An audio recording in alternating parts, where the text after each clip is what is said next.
বন্ধুরা, সকাল হলে কিন্তু একটা চিন্তা থাকে বাচ্চার টিফিন বক্সের জন্য কি দেবো বা হাজবেন্ডের লাঞ্চ বক্সের জন্য কি অ্যারেঞ্জ করব।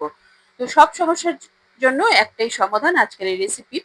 আজকে আমি তোমাদের সঙ্গে শেয়ার করতে চলেছি সুইট কর্ন রেসিপি এবং সুইট কর্ন চিলা এবং ধনেপাতা এবং পুদিনার চাটনি। এটা কিন্তু ভীষণই টেস্টি এবং হেলদি এই রেসিপি। হ্যালো এভরিওয়ান, আশা করছি তোমরা সবাই খুব ভালো আছো, সুস্থ আছো, নিজেদের খেয়াল রাখছো। বাই দ্য ওয়ে, আমি দীপালি। তোমরা দেখছো তোমাদের চ্যানেল মায়ের আদরে রান্না। তাহলে চলো শুরু করা যাক। তো দেখো, এর জন্য আমি একটি সুইট কর্ন নিয়ে নিচ্ছি। তো সুইট কর্নের খোলাগুলো কিন্তু আমি আলগা করে নিচ্ছি।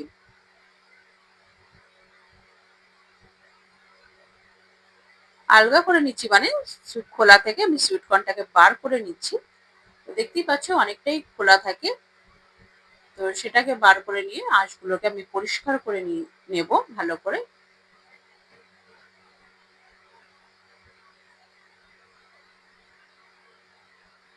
তো দেখো, আমাদের সুইট কর্ন এবার কিন্তু আমি দুটো টুকরো করে এবার সুইট কর্নের বীজটাকে ছুরির সাহায্যে আমি কিন্তু বার করে নিচ্ছি এইভাবে কেটে কেটে। তো দেখে কাটতে হবে যেন ভেতরের আঁশ যেগুলো আছে তো সেগুলো যেন না চলে আসে। আমরা কিন্তু শুধু দানাটাকেই বার করে নেবো এভাবে। তোমরা রেসিপিটি দেখতে দেখতে চ্যানেলে যারা নতুন এসেছো তারা চ্যানেলটিকে সাবস্ক্রাইব করে বেল আইকনটি প্রেস করে রাখো যেন পরবর্তী নোটিফিকেশন সবার আগে তোমার কাছে পৌঁছায়। এবং রেসিপিটি যদি ফেসবুক পেজ থেকে দেখে থাকো তাহলে পেজটিকে অবশ্যই ফলো করে রাখার অনুরোধ থাকলো। তো দেখো, আমাদের একটা খণ্ড কিন্তু অলমোস্ট কাটা হয়ে গেছে। তো এইভাবেই কিন্তু আমাদের সুইট কর্ন গুলো আলাদা করে নিতে হবে। তো দেখো, একটি হয়ে গেছে। এবার আরেকটি খণ্ড থেকেও আমি কিন্তু সুইট কর্নের বীজটা বার করে নিচ্ছি। তোমরা কিন্তু বাজার চলতে যে প্যাকেটে পাওয়া যায় সুইট কর্ন, তো তোমরা কিন্তু সেটাও ব্যবহার করতে পারো। কিন্তু আমি এখানে ফ্রেশ সুইট কর্নই ব্যবহার করছি। এতে কিন্তু টেস্ট এবং ফ্লেভার ভীষণই ভালো আসে। এতে আলাদা একটা মিষ্টত্ব ভাব থাকে, মিষ্টি মিষ্টি ভাব থাকে। সুইট কর্নটা আমাদের রেডি হয়ে গেছে। এবারে এটাকে আমি দিয়ে দিলাম মিক্সার জারের মধ্যে এবং এর সঙ্গে আমি অ্যাড করে দেব 2/3 কাপ বেসন এবং এর মধ্যে দিয়ে দেব 1/4 কাপ সুজি এবং এর মধ্যে জল দিয়ে দেবো 2/3 কাপ। সব দিয়ে আমি কিন্তু একটা ব্যাটার তৈরি করে নেব। একটু দানাযুক্ত ব্যাটার হয়েছে, তোমরা চাইলে কিন্তু ফাইনও পিষে নিতে পারো। একটু দানাযুক্ত হলে কিন্তু টেক্সচারটা ভালো আসে এবং খেতেও ভালো লাগে। তো দেখো, এই ব্যাটারটা আমি একটি বড় পাত্রের মধ্যে ট্রান্সফার করে দিচ্ছি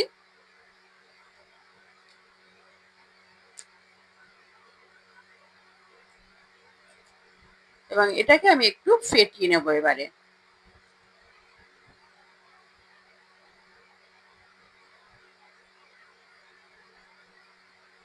তো দেখো, ব্যাটারটা কিন্তু গাঢ়ই আছে। তো এই ব্যাটারটাকে এবার আমি কিন্তু ঢেকে রেখে দেবো। ঢেকে এই সময়ের মধ্যে আমি কিন্তু একটা চাটনি বানিয়ে নিচ্ছি। আমি দিয়ে দিলাম কিছুটা পরিমাণ ধনেপাতা এবং কিছুটা পরিমাণ পুদিনা পাতা। আমি ইকুয়াল কোয়ান্টিটি রেখেছি ধনেপাতা এবং পুদিনার। 1 ইঞ্চি আদার টুকরো, 3টে রসুনের কোয়া, 2টো কাঁচা লঙ্কা, হাফ চামচ গোটা জিরে, স্বাদ মতো নুন, একটি বড় সাইজের টমেটো কুচি দিয়ে আমি কিন্তু একদম ফাইন পেস্ট করে নেব। তো দেখো, আমাদের কিন্তু পেস্ট রেডি হয়ে গেছে। তোমরা কিন্তু এইরকম এই চাটনিটাও ব্যবহার করতে পারো। কিন্তু এখানে আমি আরেকটি ইনগ্রেডিয়েন্ট দিয়ে দিচ্ছি। এখানে দিয়ে দিলাম 2 টেবিল চামচ টক দই এবং আরেকটুখানি মিক্সিতে চালিয়ে নেব। তো দেখো, আমাদের কিন্তু ধনেপাতা পুদিনা চাটনি কিন্তু একদমই রেডি। দেখতেই পাচ্ছ কতটা কালারফুল লাগছে এবং খেতেও কিন্তু ততটাই ভালো। আমি অন্য একটি পাত্রে ট্রান্সফার করে দিয়েছি এবং এটিকে আমি সাইডে সরিয়ে রাখছি। তো দেখো, আমাদের ব্যাটারটাও কিন্তু অনেকটা ফুলে গেছে। কেন কি, যেহেতু সুজি দেওয়া আছে সেই জন্য একটু রেস্টে রাখার প্রয়োজন ছিল। তো এর মধ্যে আমি দিয়ে দিচ্ছি পেঁয়াজ কুচি, টমেটো কুচি একদমই ফাইনলি চপ করা সব এবং গ্রেট করা গাজর, ফাইনলি চপ ক্যাপসিকাম এবং এর মধ্যে দিয়ে দেবো ধনেপাতা, পুদিনা এবং কাঁচা লঙ্কা কুচি এবং দিয়ে দিলাম স্বাদ মতো নুন। তোমরা কিন্তু পুদিনা পাতা কুচি দিলে কিন্তু এই চিলার টেস্ট কিন্তু ভীষণই ভালো লাগবে এবং ফ্লেভারও ভীষণ ভালো আসে। এবং এর মধ্যে দিয়ে দিলাম 1 চিমটে হলুদ গুঁড়ো, স্বাদ মতো নুন, হাফ চামচ গোটা জিরে, হাফ চামচ জোয়ান হাতে ভালো করে ডলে নিয়ে এবং হাফ চামচ আমি এখানে দিয়ে দিয়েছি ক্রাশ করা ধনে। তো সমস্ত উপকরণ দিয়েই কিন্তু আমি ভালো করে মিশিয়ে নিয়ে এরপর আমি জল অ্যাড করে দিচ্ছি।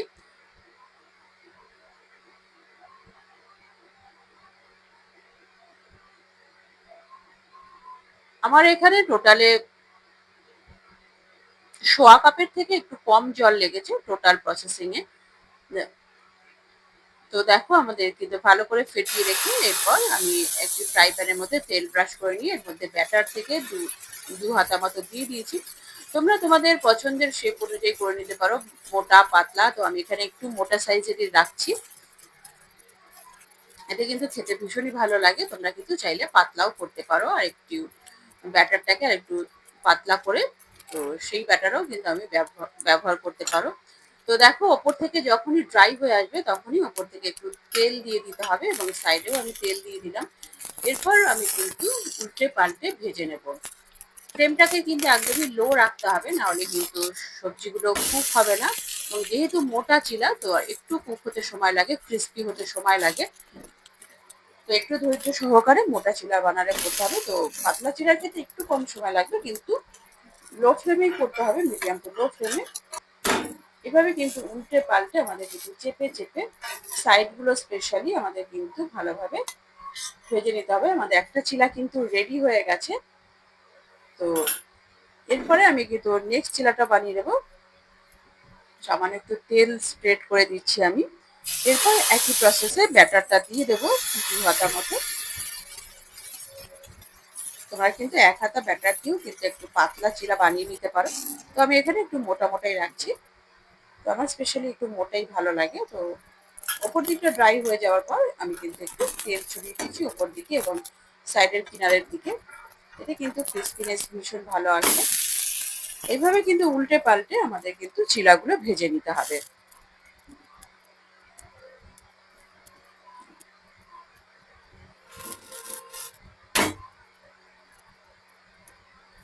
তোমরা কিন্তু রেসিপিটি অবশ্যই ট্রাই করে আমাকে কমেন্ট করে জানাতে ভুলো না তোমাদের কেমন লাগলো। তো দেখো আমাদের কিন্তু আরেকটিও রেডি হয়ে গেছে। এবার আমি তোমাদের সার্ভ করে দেখাচ্ছি। তো চিলার সঙ্গে আমি দিয়ে দিলাম ধনেপাতা পুদিনার চাটনি এবং চাটনির উপরে আমি কিছুটা দিয়ে দিয়েছি শশা কুচি, ওপর থেকে একটু বিট নুন এবং লঙ্কার গুঁড়ো ছড়িয়ে দিচ্ছি। এতে কিন্তু দেখতেও ভালো লাগবে, খেতেও ভালো লাগবে এবং সমস্ত উপকরণ কিন্তু আমি মিশিয়ে দিচ্ছি। খেতে কিন্তু দুর্দান্ত হয়েছিল এই ধনেপাতা পুদিনার চাটনি এবং এই সুইট কর্ন চিলা। তোমরা কিন্তু একবার হলেও ট্রাই করো। রেসিপিটি ভালো লাগলে লাইক করে দিও এবং তোমার প্রিয়জনদের সঙ্গে প্রচুর প্রচুর প্রচুর শেয়ার করো এবং আরও এই ধরনের নিত্য নতুন রেসিপি দেখার জন্য চ্যানেলটির সঙ্গে জুড়ে থাকো। চ্যানেলে যারা নতুন এসেছো তারা চ্যানেলটিকে সাবস্ক্রাইব করে বেল আইকনটি প্রেস করে রাখো যেন পরবর্তী নোটিফিকেশন সবার আগে তোমার কাছে পৌঁছায়। দেখতেই পাচ্ছ কতটা লোভনীয় লাগছে এবং কতটা টেম্পটিং। তো এই পর্যায়ে কিন্তু ওয়েট করা ভীষণই মুশকিল, যেটা আমার এই মুহূর্তে করতে হচ্ছে। তো দেখো তোমরা কিন্তু একবার হলেও রেসিপিটি ট্রাই করো। এটি কিন্তু ভীষণই টেস্টি এবং হেলদি। তোমরা কিন্তু তেলটাও স্কিপ করতে পারো, তাতেও কিন্তু ভীষণই ভালো চিলা হবে। দেখো কতটা সফট হয়েছে এবং ওপর দিকটা কিন্তু ক্রিস্পি হয়েছিল। এবার কিন্তু চেখে দেখার পালা। খেতে কিন্তু দুর্দান্ত হয়েছিল। তোমরা কিন্তু একবার হলেও রেসিপিটি ট্রাই করো। পরবর্তী এপিসোডে আবার দেখা হবে। ততক্ষণের জন্য নমস্কার, ধন্যবাদ।